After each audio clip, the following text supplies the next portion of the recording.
The intro thing. Start okay. it again. It's not too late. It's never too late. Okay.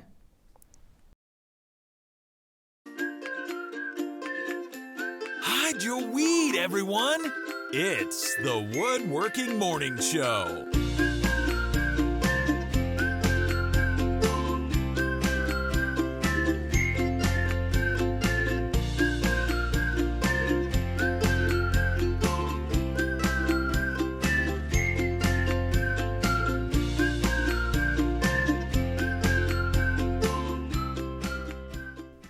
Yeah, baby. How'd you like that little brief little preview? We're here. Here we are. No, we're not. We No, got we're an not. intro to do.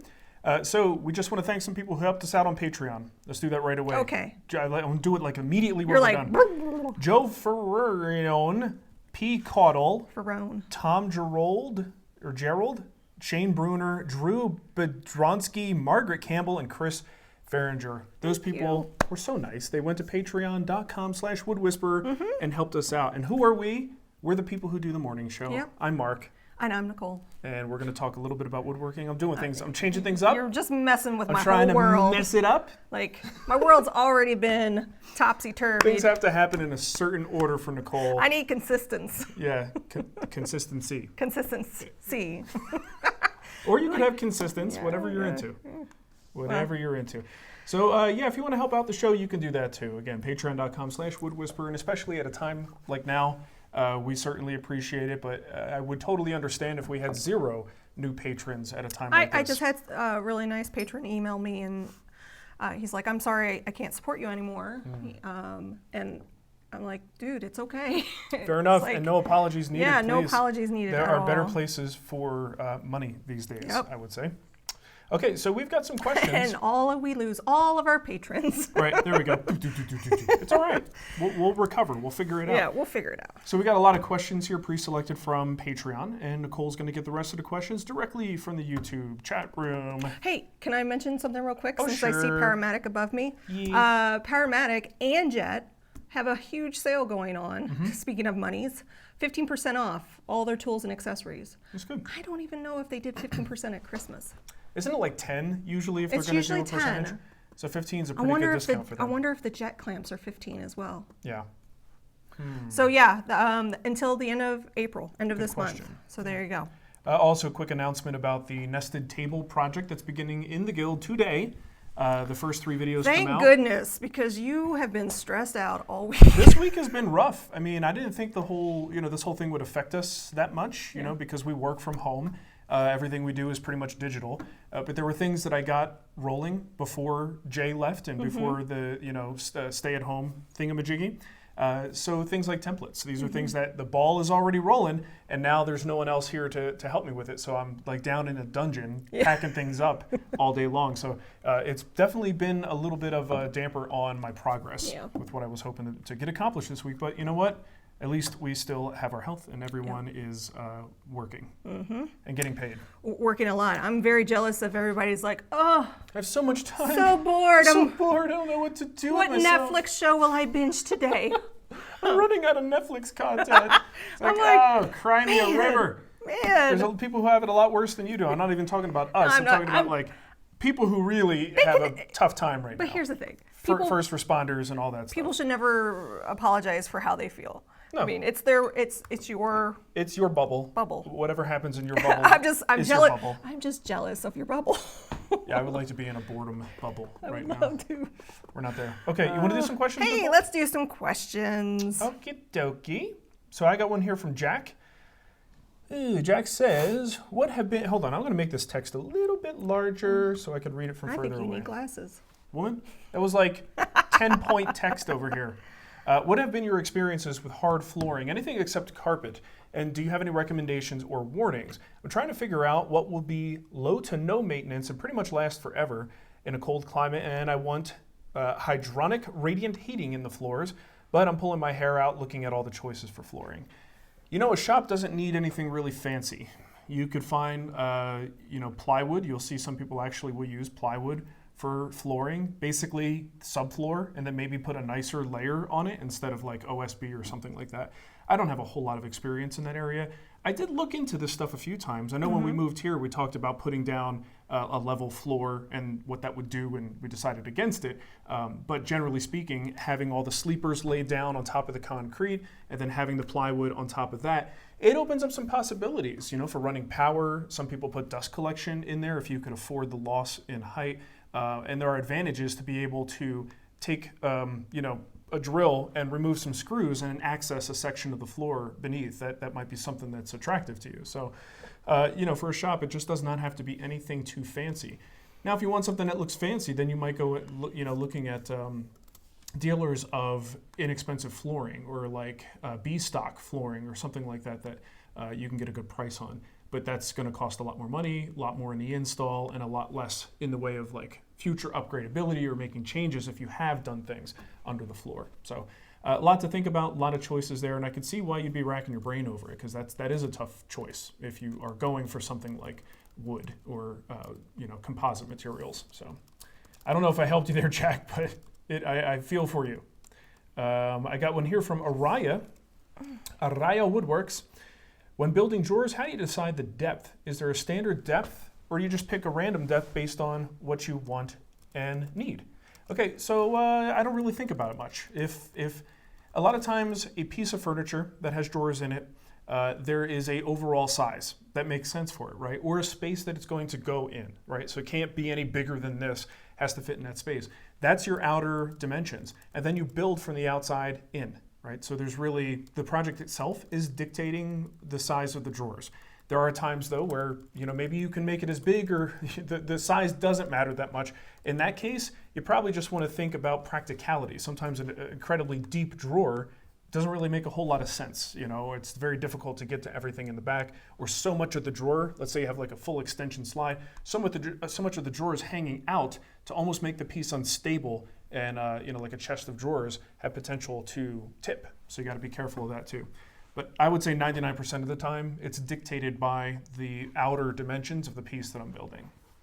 Keith Keegan just did a super chat and said, "You're probably sick of this topic." Nope, we love it. Yep. Whatever it is. Whatever it is, we love it. But do you have a final-ish recommendation for chisels? What happened to the Japanese chisels? The Japanese chisels were fine. I just wanted to change things up, which is something that I do once in a while. What did we do did we auction those off? We sold them. I think it was part of the auction, or not part of the auction. That implies the charity. I think I just auctioned them off. off. Yeah. Because we auctioned off a bunch of your hand planes for the charity. Right. Yeah. So I auctioned them off. They went to a new home, and since then I tried the blue spruce set of chisels that didn't pan out so well. I had some problems with the steel. Sent those back. And now I have the PMV11 from Lee Valley. The steel so far so good. It's definitely better, and it's holding up to standard use, which is all I ask it to do. I didn't like the finish on the handles. It's something to be picky about, but sometimes when you spend that much money on a chisel, you think about these things. So I refinished the handles, and now I love them. But the fit and finish and weight and balance that you get with something like the blue spruce is a night and day difference. The PMV11 chisels are great, but the handles are so light compared to the resin impregnated or infused handles that they have on those blue spruce chisels. So, a little bit of a catch-22 there, but to me, the steel is more important than the handle. If I was in the market today as someone who just didn't want to drop thousands of bucks on chisels, I'd probably go with those Stanley Sweethearts. I've got a set of them over there that we bought. Someone had, I don't remember the guy's name. Nick, was it? Nick's ringing a bell. Someone had some chisels that were barely used, and it was a full set of the Stanley Sweethearts. I think it was Nick, yeah. And they're pretty great, for the price that you pay. They're not cheap either, but they're not like the super premium price range, and I really, really like them. So I think that's a pretty good buy right now. So I got an email right before the show from Mike at Bear Creek High School, and he said, just a heads up, he had his high school business students pick a YouTube show, and he wants them to ask an original, engaging question. Nothing off topic, just a question that would, what it's like hosting a show, getting into. So we did get one. Olivia is in the chat room. Olivia. She says, good morning from Colorado, Bear Creek student. Very cool. When you guys do did your woodworking business, is it easy to turn a profit, or is the cost of materials high in many cases? Is this a good business to be in? No, it's not. Sorry, Olivia. We're going to be hard truth on this one. Well, there's a difference between what we do Yeah. and a woodworking business. If Yeah. we're talking about a traditional brick and mortar business that has rent to pay, has clients to acquire, has estimates to put out, and has to compete with other local businesses, that's a very different thing than what Nicole and I do here. Yeah. Our business is Education. 100% around education and content. This is part of our business. A lot of times we do things not for direct revenue, but indirect revenue. So we do this show. No one is paying us to do this show, but we have a Patreon campaign, we have affiliates, we have all those things, sometimes an advertiser on the show. So that's how we derive revenue from this sort of venture that we do. But if you're making furniture for a living, it's not impossible. There's a lot of people in the chat room right now who do it. It's difficult, and you have to be you have to think on your feet. You have to find your niche. You have to be in an area that wants what you can provide, right? So if you're in an area where no one has a budget for custom furniture, well, then you can make the most beautiful furniture in the world, but it's just going to sit there and no one's going to buy it. I never told you this story. So I grew up in rural Missouri. I did not know this. And there were a couple of woodworkers in the area that they created these massive log signs of your last name. Okay. They were everywhere. I would need a big log to do my last name. You would. But that's a good example of a very, I don't want to say poor area, but just, it's a rural area. Yeah. But he found his niche. Sure. The other thing that cropped up were these wooden cutouts of big butts. Like the gardening ones, right? Where it's a lady bending over. It's a lady bending over. You'd see these everywhere. And I'm like, who is making this? But there was a woodworker. Somebody's making a killing. That was his niche, and he would just sell those things. And something like that, you could really batch those out, Yeah. And they're made with plywood, put a little paint on them, Yeah. and they're done. And he would have to be able to batch them out Right. because who's going to pay a lot of money for that? Right, right. Yeah. So, so overall, though, I would say it certainly is possible, but it is a difficult thing. I think a lot of people neglect the business side of things. So if you have just a general understanding of how to run a business, where to invest your money, how much to invest in marketing, things like that. There's a lot of woodworkers who don't have that knowledge, but they just know that they're a good woodworker and they make good stuff. But unfortunately, that's not enough to run a successful business. When we first started the business, his mentor, David Marks, told him, try to have as many balls in the air as possible. He said, Mark, you got to have balls. You got to have lots of balls. No, like a teaching. In the air. Yeah, you're teaching. You're selling, we were selling burl and veneer. We were doing custom stuff. You have to be diversified. Very diversified. At least initially. Yeah, because he said if one falls, Yeah. you still have the other two kind of sustaining you. Right. So the idea is to try to do as much as you can with what you got. Bill says, I'm not going to try and make a living selling squirrel picnic tables. I love when things like that go around. Like suddenly, I've got 10 people sending me I kind of want to make one pictures of squirrel. We have lots of squirrels in the back. That would be hilarious. They're jerks. They are, They're but it would they tease the dogs. They would. It would be. I want to see a squirrel picnic table. Okay. Let's do make it. one. We'll make it out of popsicle sticks. Okay. If you have other questions from those, what are they, high school kids? They're in high school. Yeah. That's awesome. Here in Colorado. Sweet. Okay, so I'm going to go to Chris's question. If you're looking at both new or used market for a second bandsaw, strictly for making curved cuts, would you have any must-haves? It seems like any run-of-the-mill 14-inch bandsaw with 6-inch resaw should be up to the task. And let's see. If he was worried about accuracy and straight cuts, he could fall into bigger bandsaw. I think you're right, Chris. I think, if you go for bottom of the barrel, sometimes the really inexpensive bandsaws can just be a bear to tune up. And if you're cutting curves, usually we think of the bandsaw being problematic for cutting nice straight lines and resaws. But if it's still not tracking properly and you're trying to follow a curved line, that's really difficult on a really crappy saw. So I wouldn't go bottom of the barrel, but yeah, generally anyone, go look at the Powermatic, the Jet, the Delta, the Grizzly, 14-inch bandsaw. Anything that kind of looks like that and is from a brand name you recognize, it's probably going to be fine as a second bandsaw. You could change the tires. You could do, change the blade. You could even change the guides if you want to, and that could be a nice boost to performance. But ultimately, I don't think you have to go too nuts on something like that.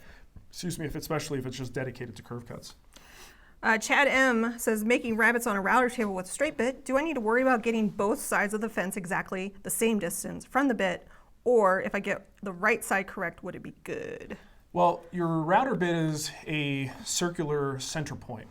So let's think of it like that. Your fence can be, and I'm assuming, I don't know if you have a two-sided fence, like a split fence, or if it's a single, but you could have that fence anywhere at all, as long as the distance between the bit and the fence at that point of the bit is what you need it to be, it's going to be fine, right? You do want to make sure if it is a split fence that those two are parallel. You want them to be a nice straight line across, but you can go in any angle you want, and as long as you're going from right to left as you go across that bit, it's going to be perfectly fine. That's one of the things about router tables I think can be confusing to people. They think they need to be this fence needs to be square to the table, and if it's at all cockeyed, it won't work. And it's like, it doesn't work that way with a circular bit. You could be on a 45-degree angle and still get a perfect result, as long as everything is set up properly. All right, I've got one here from, let's see, Benjamin Bodner, Dr. Ben Bodner, Esquire. He says, I know staining wood really comes down to personal preference, but I'm looking for some direction. I'm building the grandfather clock in cherry. Would you stain this or leave it au naturel? If stained, can you point me in the right direction for a color to start with? I don't like to stain cherry if I don't have to. Cherry's just one of those woods that's beautiful on its own. I was just washing the cherry spatula this morning, and it gets a lot of exposure. It's obviously it's a spatula, so it gets washed and cleaned. It's still in pretty great shape for what it is, but that dark cherry, the natural dark cherry color, is so nice, and it's Mother Nature that did that. I feel like if you're using cherry, it just kind of stinks to put stain on it. So you can, if you want something really dark, go for it, man. You could do it, and I'm not even going to go down the route of options for that because I want to push you toward leaving it alone. It may not look amazing when it's first done, but when you apply the finish and within a year, I think you're going to be happy with your choice. It's going to darken up really, really nicely, and then you don't have to worry about stain and all that garbage. It's just the way the wood works. You could hit the wood. I got a video on this too. You could hit the wood with a little bit of baking soda if you want to. Look up my video on that, and you can kind of speed up that process and darken it a little bit. If you can put it in a place where there's a lot of sun, once it's fully assembled, you can darken it that way a lot faster too. So, okay, that was Ben's question. Ben, Corey. Did you need me to do something? No, I was just making sure you had Joe's question because he had messaged it to me. Yeah. Yep, 3 down from here. Yep. Corey says, have you ever dealt with any sound deadening in your shop? I have an 11-month-old daughter, and her nursery is partially above my garage shop, so it's tough to run my dust collection and large power tools while she's napping and sleeping. Everything is fully insulated and finished, but I need a little extra absorption on the ceiling. Any recommendations for what to use?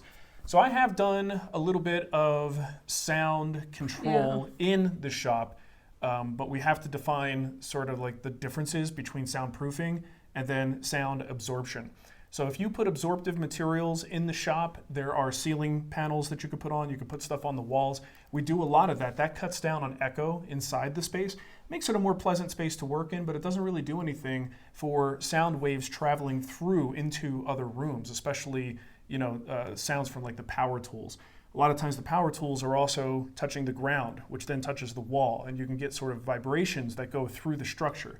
The best way to get the best way to get the soundproofing is actual isolation. So you need space for these things to happen. So people who get really deep into soundproofing are going to do multiple layers of things with an airspace between them, double drywall with green glue between them. This is all stuff from like my home theater research that I've done in the past that comes to make sense in woodworking as well.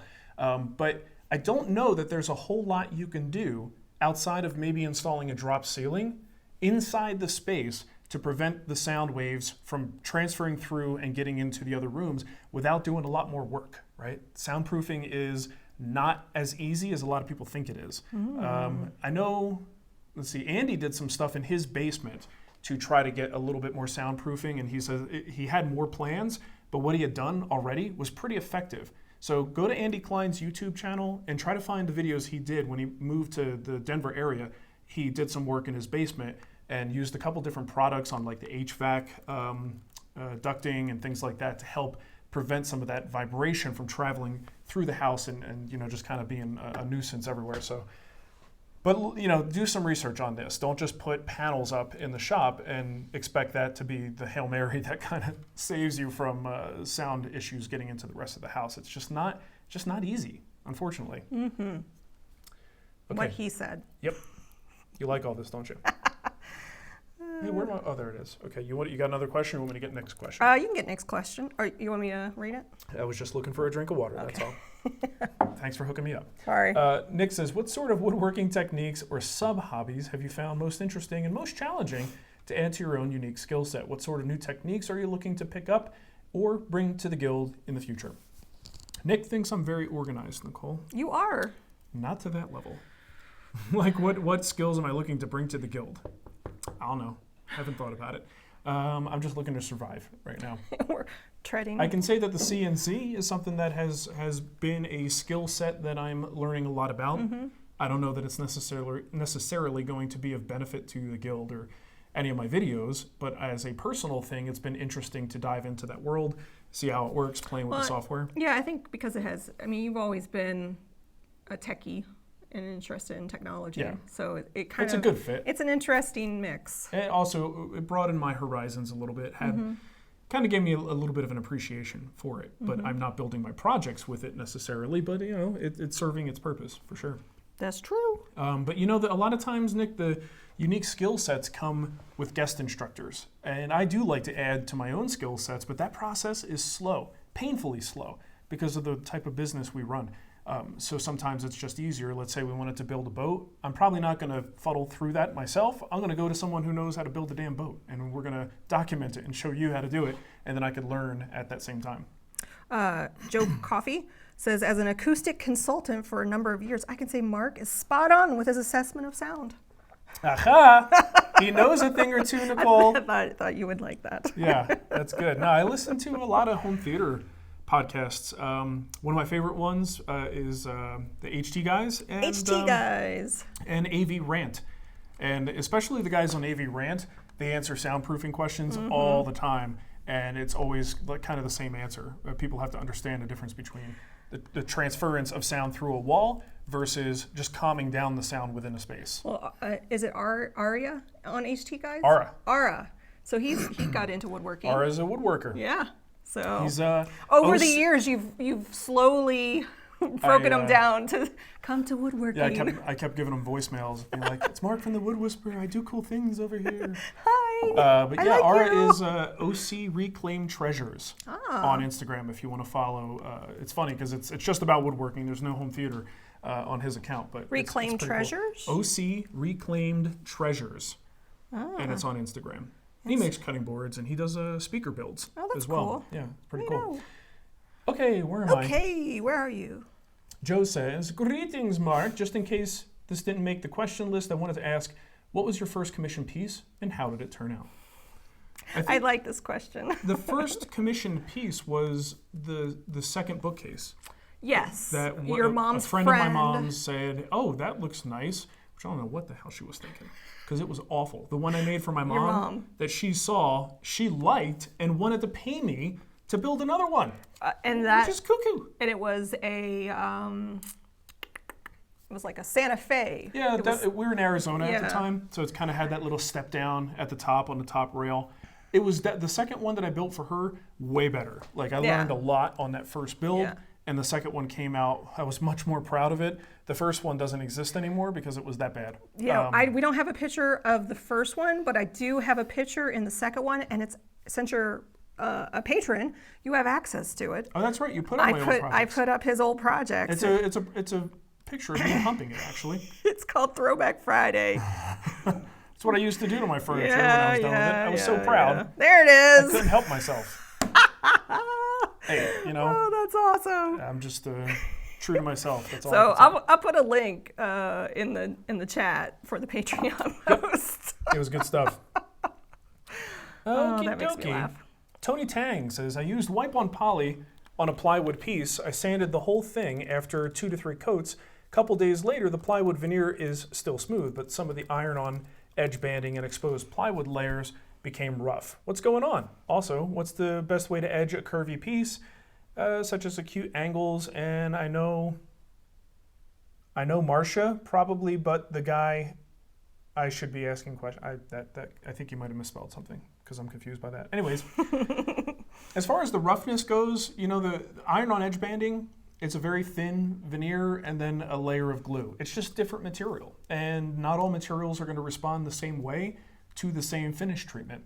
So if it feels a little bit rough, that's just the way the grain is responding on that iron-on stuff. So you're probably going to want to give that a light sanding, and obviously you got to be careful how much you work it. That iron-on stuff is kind of fragile, but that's just what happens sometimes. I mean, if you just do solid edge banding on a piece of plywood, a lot of times you're going to get different results on the flat plywood layer versus that little piece of trim, just because it's different materials.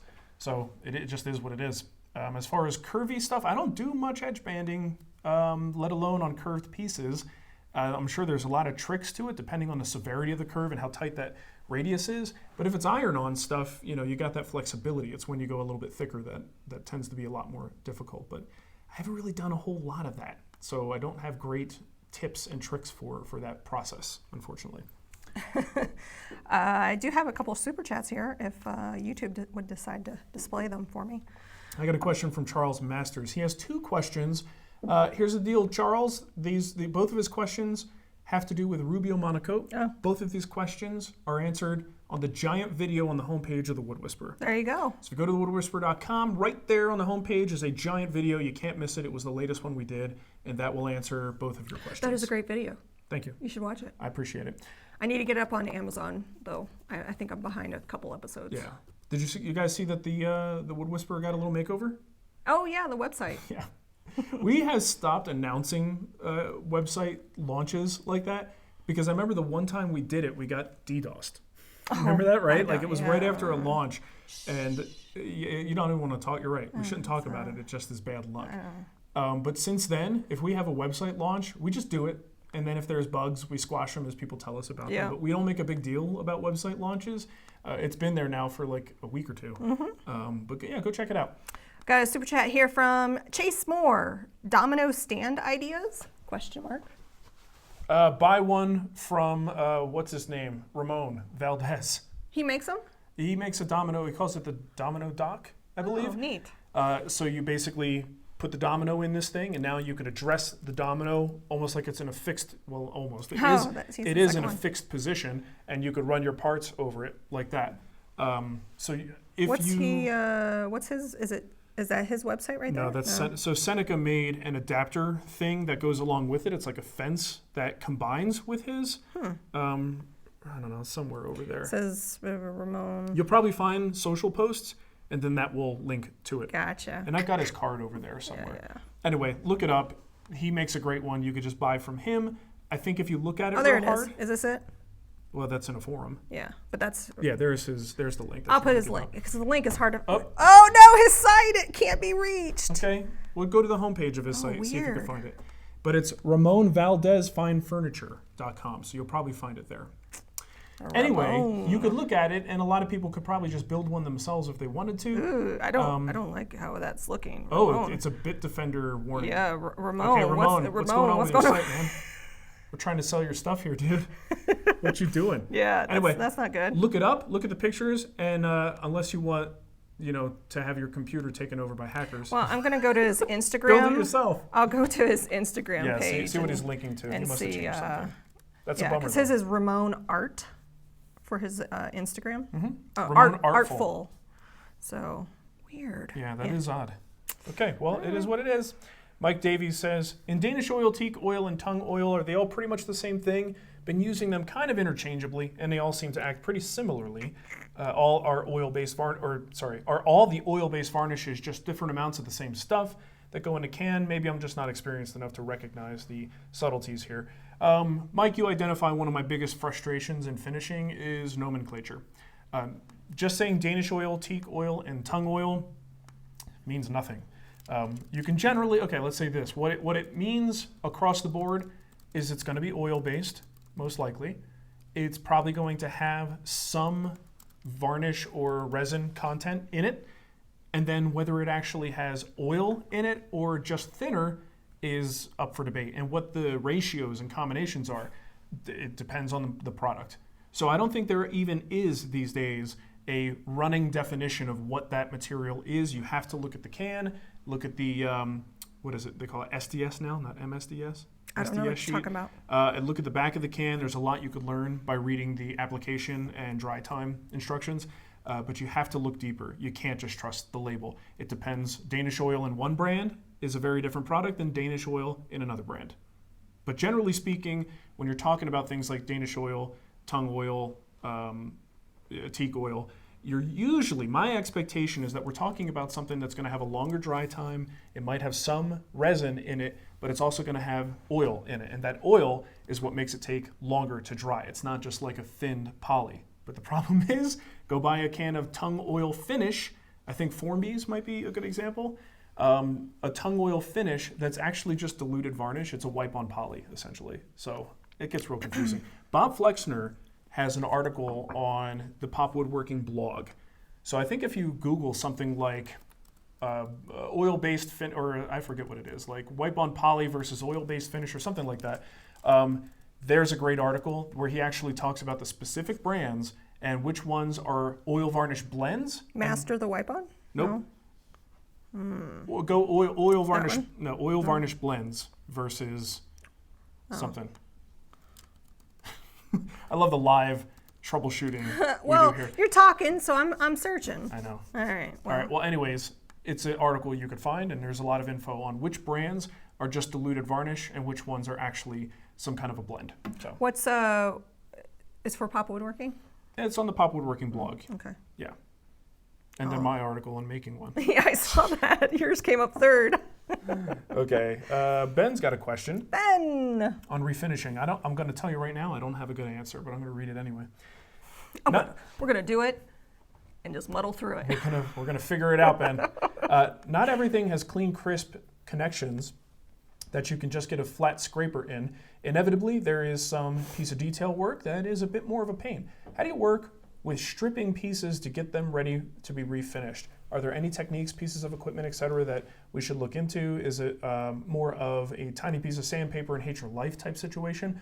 Also, even when the piece is just clean, crisp joints, what are your recommendations? I have a good friend asking me to help refinish a few things in her house and could use some tips. I hate refinishing. I hate it. Yeah, he does. It's the worst. Even the simple things, like a simple door with just a couple basic, and raised everybody panels. has opinions about it too. Oh, sure. Oh my gosh. Just getting into those little, 1/8-inch reveals where it drops down, or a 1/4-inch reveal where it kind of drops down to the panel.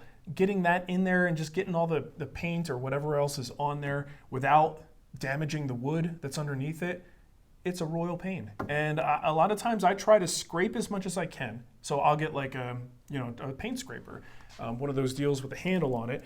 So you just take a file and you can kind of burnish it to get that really, it's a very rough burr. Don't think like fine woodworking burr. Think we're just trying to scrape this crap off of there. And big strokes like that, you could pull most of it off because I don't want to work with the stripper material. Some of that stuff is just so nasty. You want to work with a stripper? I don't want to work with strippers, Nicole. They always ask me for ones. I don't even carry cash. But it's high schoolers watching here. Yeah, high schoolers. But you can kind of get most of it off of the flat surfaces, and then that's that much less chemical nonsense that you have to deal with. But once you get into those detailed areas, a lot of times you have no choice but to use some kind of a chemical stripper, and then you have to just use things like card scrapers, brass brushes. No, that's not a good video. No, I mean the DIY refinishing video is video number 3. It's early. It's really early. And I show some techniques in there, but I've had so many people watch that who are restoration people. Yeah. And you killed that furniture. Giving me so much crap. And I'm like, look, dude or dudette, there's a difference between restoring a piece of furniture and trying to maintain some value of an antique versus a customer said, we hate this color, we want to use this in our kitchen. We're going to throw it in the trash if you don't. Yeah, it's either we refinish it or we throw it away. And then my goal is to get all of the old color off and make it look like something that they want in their house. Right. It's a very different thing. That's a much more aggressive process where I have more freedom to do whatever the heck I want to do with it. So there are some tips and tricks in that video, but again, refinishing was the bane of my existence. And it was something that actually did help me when we were trying to run the business, but I hated it. You worked in a refinishing shop where he had a dip tank, where the guy would just dip. The stuff we did in that shop. Oh my God. With the environmental, I don't even know how any of that was approved. I'm sure it wasn't. It was because he bought that business from a really old refinisher, and he had these processes already in place. There's just stuff going on in that place. I was like, this can't be okay. Are we allowed to do this? This can't be okay. Oh my gosh. Okay. Well, speaking of chemicals, Steve wants to know, how do you dispose of your chemicals, cleaners, old finishes, etc.? Okay, I don't usually have to dispose of cleaners. I mean, most of the time I buy what I need and then I use it up, and once it's gone, I buy more.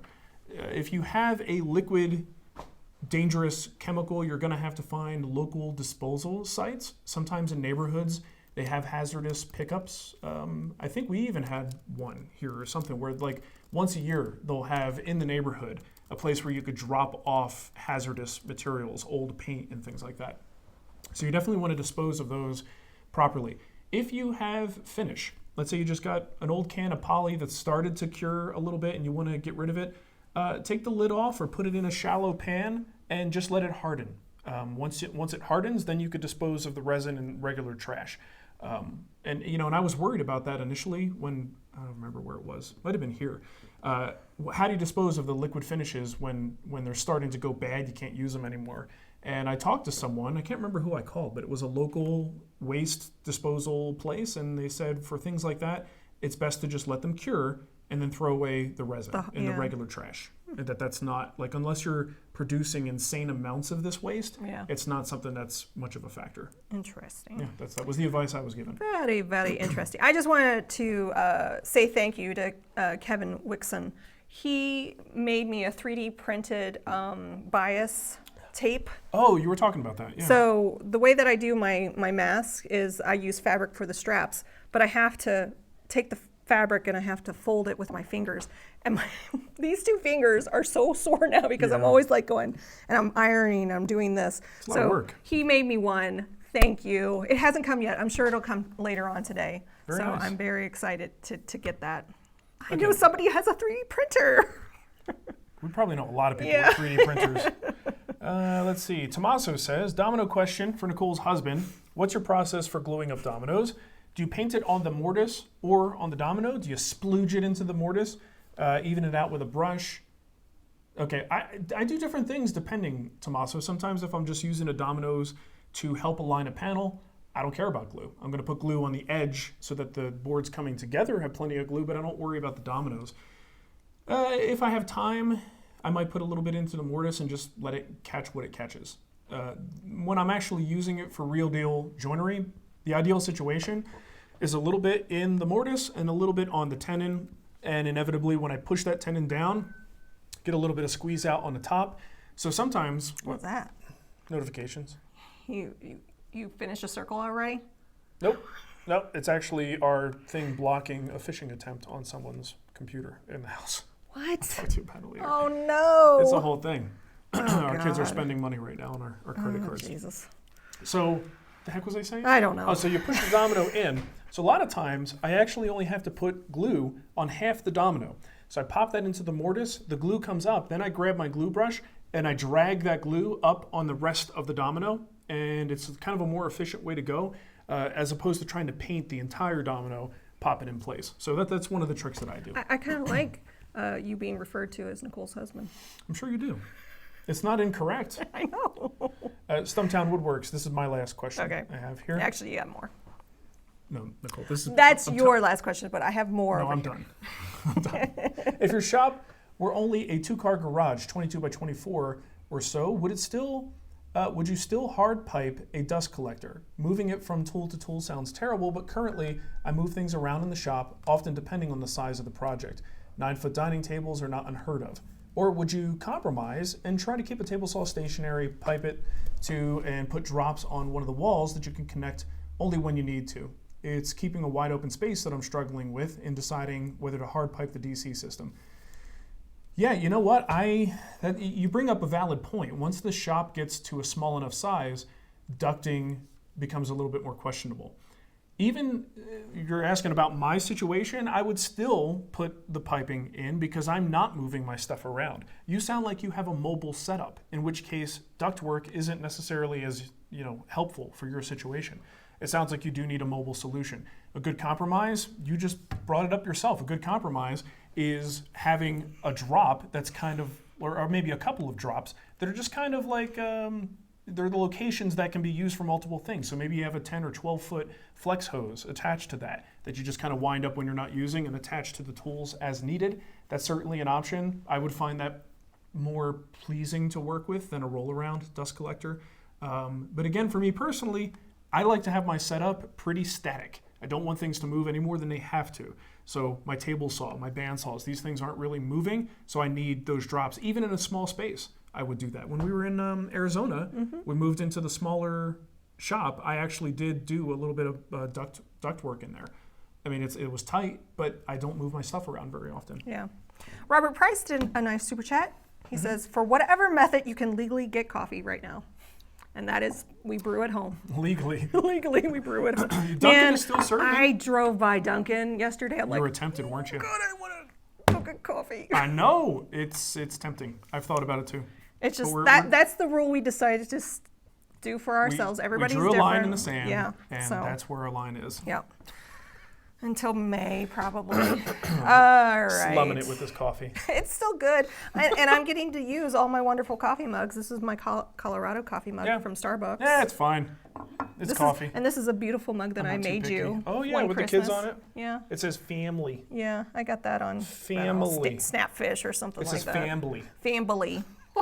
All right, we got a question here from Andy. He said at the beginning of the show, hey, Mark, I got a really great deal on lumber at my local box store. Wood they need to get rid of because a lot was warped. Is there an easy way to straighten it? So can I do some glue ups? No planer. Point to this question real quick. Right here, up here. He basically got a lot of warped lumber, and he wants to know how it can be salvaged. I don't straighten warped lumber. Yeah. By force. Because it's going to go back to the warp. It can. You're fighting nature at that point. A lot of times that's why we mill the wood, to put it into a new shape, and then hopefully it stays that way. But generally speaking, I avoid really warped stuff because it just tends to want to be what it is. He says, can he do some glue ups? No planer. I mean, yeah, ultimately what I think you probably want to use that stock for is smaller stuff. Because if you got a big warped piece, but you cut it into small sections, you effectively reduce the amount of distortion and warp that's happening if you are taking it in small pieces. So if I did have an opportunity to get somewhat warped material at a really good price, that's what I would do. I would be holding on to that, not for big projects, but just for smaller projects where that warp can be reduced by making the pieces smaller. And I don't know, man, there might be tricks for somehow hitting it with moisture and clamping it into a certain position to try to get the warp out, but that doesn't sound like a fun way to go at all. And I don't know that it would work that well either. So. I'm going to bump up this question from Bump it up. Connell, right? He says, my kids want to know if you've ever used a tiny spoke shave for anything. So his kids are watching. And tiny spoke shave? A tiny spoke shave. Well, I have full size. Don't you have a little tiny one? No. I got a full-size spoke shave. It's kind of small. I don't know. It's a regular size spoke shave. But not a tiny one. I've never had an opportunity to use a tiny spoke shave. Do they make tiny spoke shaves? Well, Lee Valley probably does. Lee Valley has a whole line of miniatures. Is it like for kids? No, it's like for people who want small tools. Oh. I think they actually have a fully functioning line of miniatures. Correct me if I'm wrong, chat room, but I'm pretty sure they do, yeah. Miniature. Oh, look, yeah, they do. They've got all kinds of little tiny things. Oh my God, they're so cute. Oh, they're adorable. They're little tiny things. Why is everything, when it's so small, so cute? Because I don't know. What is with that? Because their eyes get bigger? We need to watch that movie where the people decide to shrink themselves. Matt Damon is like tiny. Honey, I Shrunk the Kids? No, it's not Honey, I Shrunk the Kids, which is coming back, by the way. Rick Moranis is it? Yeah, he's coming out of retirement. I think we could all use a little more Rick Moranis I would in our love lives. Some Rick Moranis. Let's be honest. Oh, that's cute. All right, we got more questions over here. We got a question from Renstar. What was the clamp with the wide registration surface that you used in the Guild video to cut the miters? Huh? What in the hell? What's going on? What just happened? I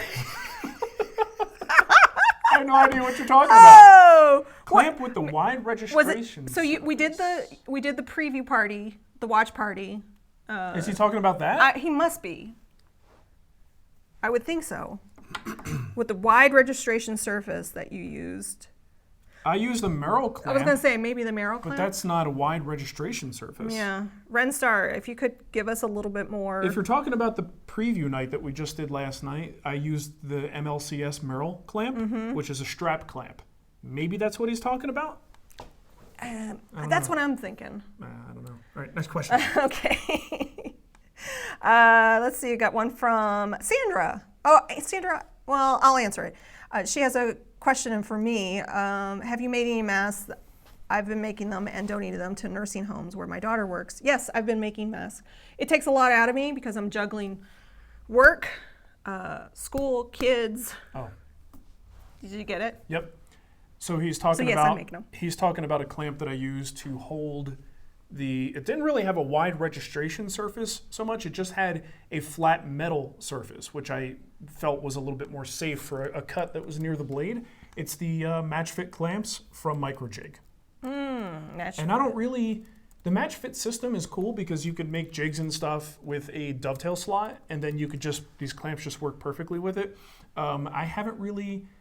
I really didn't dive into that world, but I still have the clamps. Is that? That's it. Okay, I'll put them in our Amazon store. Yeah. So, but they are good clamps, especially if you dive into the world of utilizing them on your jigs and fixtures and stuff like that. But I really just needed something that was low profile, had a good grip, and was nice, hard metal, and those little Match Fit clamps were perfect for that. So if you head on over to amazon.com/shop/thewoodwhisperer, I have a category called Friday Live. I've just added them to you. Oh, I got a kid. We got a visitor. Hi, Ava. Yeah. You want chips? Yeah, okay, I'll give you some chips. Hold on. She's standing there in her underwear. So you can read Mike Scottdale's. What's the next one after that? And then Oscar. In so order? it just, yeah, Okay. all in order. Here, you know what you can do? You want some more coffee? Of course I do. All right. Thank you. I'll get you I appreciate chips. it. I'll get you chips. Okay, Michael Stockdale says, I'm building a table for my big green egg. Yes! Out of Ipe decking material, 5/4 by 6. Is it possible to glue Ipe, or do I have to screw the entire project together? Ipe is so hard. It is hard.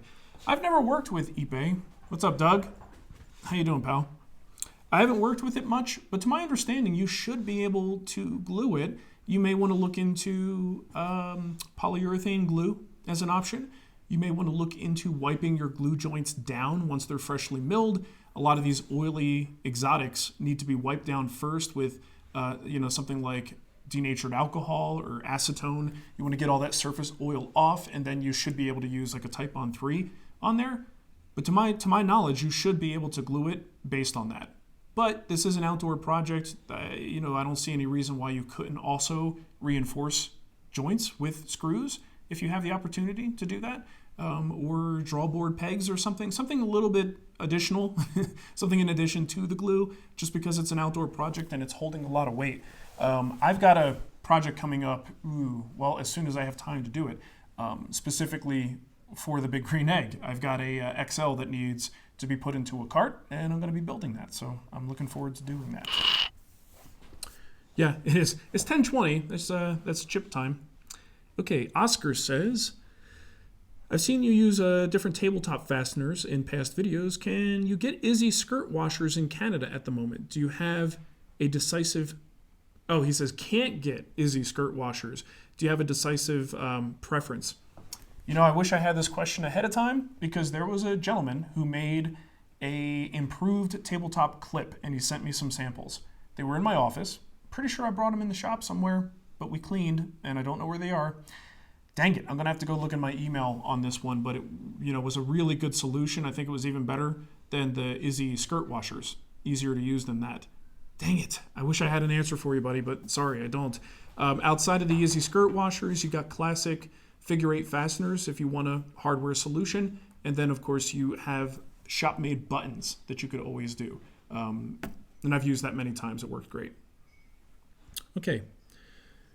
Brian Jones.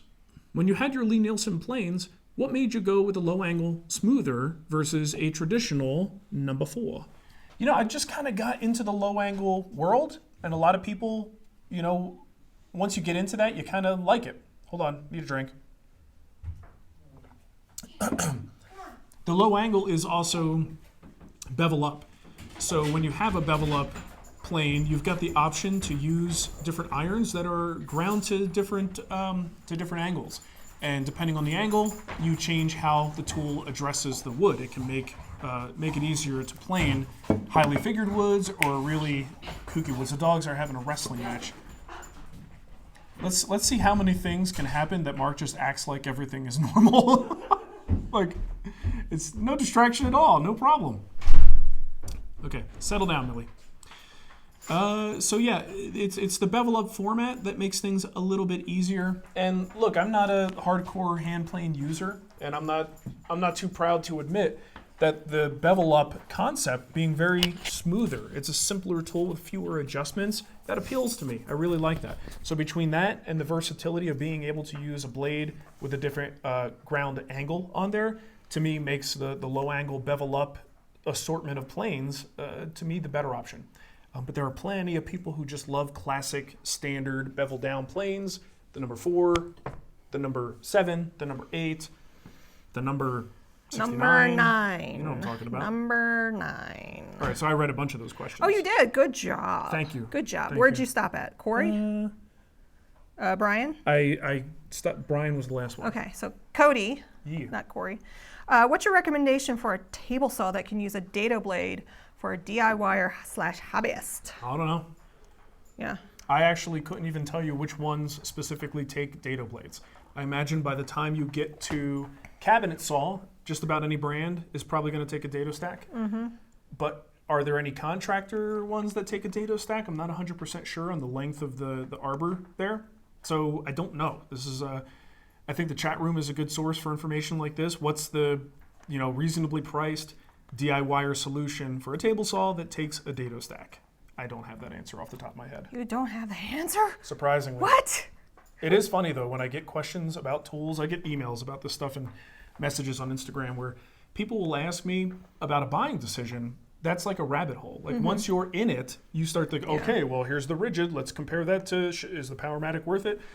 But unless you're in the market for buying those tools, or it's your job to know every little change that's coming down the line, it's so hard for me to just quickly, throw out an answer to something like that, because I don't keep up with this stuff. Like, unless I'm in the market for a new tool, I'm not going to know a whole lot about it, about the current offerings.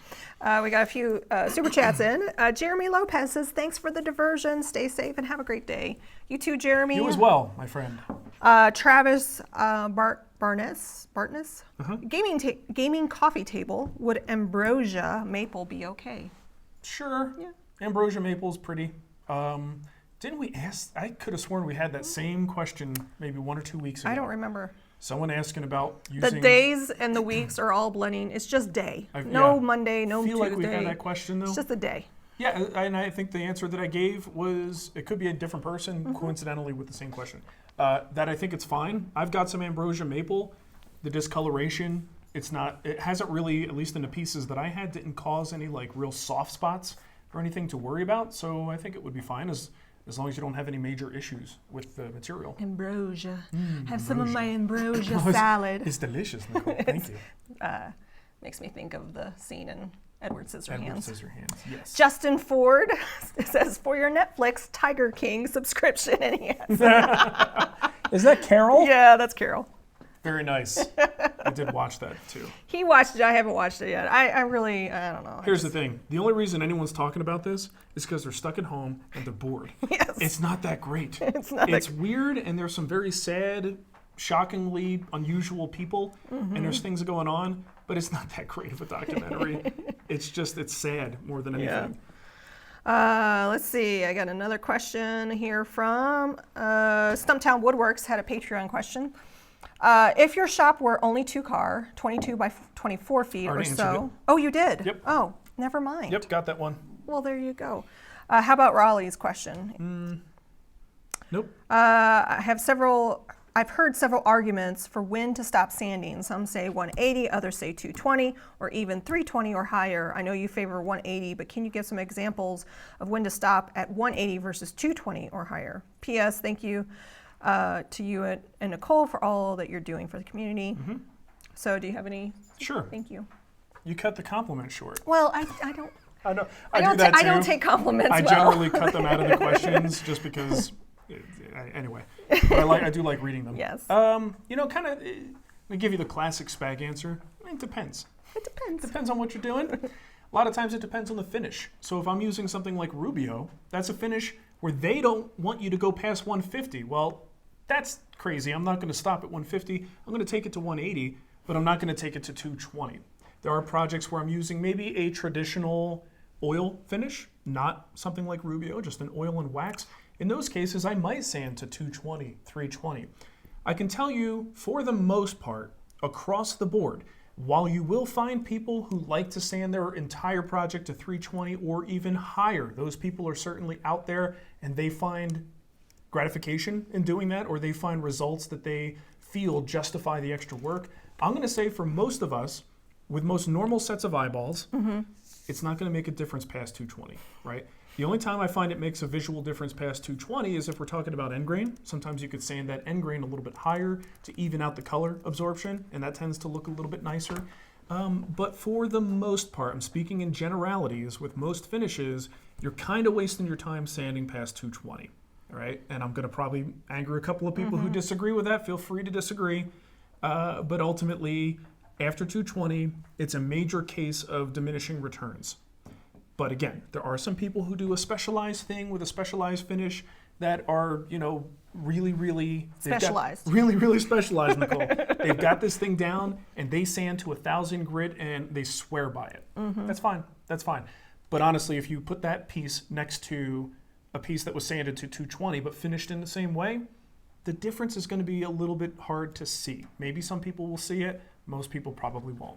So I just wanted to thank Kevin. He posted this in our Guild Facebook group, but he's also mentioning it in this. He has a ton of lumber that if you are in West Michigan, he's giving away wood for the gaming coffee table. Why specifically the gaming I don't know, table? but he just has a ton of wood that he's giving away. Was it a kit or something? I don't know. That it's locked to a project? I don't think so. Or maybe he pre-cut the parts? I'm not sure.